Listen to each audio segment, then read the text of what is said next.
ఇక అక్రమార్కుడికి అధికారుల అండ, రాజకీయ నాయకులకు సైతం సపోర్ట్ అట. రాత్రిపూట కొనసాగుతున్న క్వారీ తవ్వకాలు.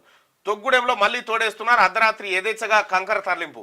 3 రోజులకే మళ్లీ మైనింగ్ స్టార్ట్. పెనాల్టీతో సహా ప్రభుత్వానికి 300 కోట్లు బాకీ. దిశా విలేకరులకు మళ్లీ బెదిరింపు ఫోన్ కాల్స్. రాష్ట్ర స్థాయి అధికారులకు త్వరలో ఫిర్యాదు. ముఖ్యమంత్రి గారు గీడ కమలాకర్ రెడ్డి అని చెప్పి ఈ బొమ్మరాజపేట కాడ అక్రమ మైనింగ్ చేస్తాడు. 300 కోట్ల రూపాయలు పెనాల్టీ కట్టేది ఉంది మన ప్రభుత్వానికి. నేను పంపిస్తే ఇప్పటి వరకు రిపోర్ట్ పంపలే వీళ్ళు. ఎవరు మన ఈ కలెక్టర్ గారు, మేడ్చల్ కలెక్టర్ గారు ఇప్పటి వరకు రిపోర్ట్ పంపలే. మీరు ఆల్రెడీ దాని మీద 300 కోట్ల రూపాయలు మన రాష్ట్ర ప్రభుత్వం ఫైన్ వేసింది. ఆ ఫైన్ కట్టకుండా ఆయన మంత్రి పొంగులేటితో ఫోటో దిగుతా ఉన్నాడు, కోమటిరెడ్డి వెంకటరెడ్డితో ఫోటో దిగి పెడతా ఉన్నాడు. నాకు ఇగో వీళ్ళు అండగా ఉన్నారు, నన్ను పైసలు అడగొద్దని చెప్పి.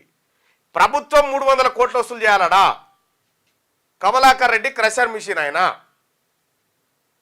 అక్రమంగా ఆడ పెనాల్టీ కట్టాల్సిన పైసలు ఆడ పడి ఉన్నాయి. అటువంటి వాళ్ళ దగ్గర వసూలు చేయాలి మనం.